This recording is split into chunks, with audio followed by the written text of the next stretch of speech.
मुझे लगता है तुम्हारे और सादिया के दरमियान कोई मसला हुआ है। सादिया बाज़ औक़ात हद से बढ़ जाती है और ये हकीकत है कि वो मुझे बिल्कुल पसंद नहीं करती। हसन, सादिया इस वक्त बहुत मुश्किल वक्त से गुजर रही है, उसे समझने की कोशिश करो। जानता हूँ माजी में फारूक के साथ थी, पैसों की खातिर अपनी मोहब्बत को कुर्बान करके करीम से शादी कर ली उसने।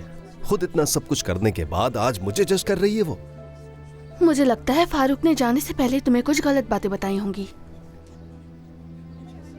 और तुमने उसकी बातों पर यकीन भी कर लिया होगा। लेकिन जैसा तुम सोच रहे हो, फारूक और सादिया के दरमियान ऐसा कुछ भी नहीं था। सादिया वाकई करीम भाई से बहुत मोहब्बत करती थी, यही वजह थी कि सादिया ने उससे शादी की। मुझे ऐसा लगता है कि तुम्हें यहाँ पर सादिया ने भेजा है। वो खुद भी यहाँ पर आकर ये सारी बातें मुझसे कर सकती है जानान। एक चाय ले आओ मेरे लिए।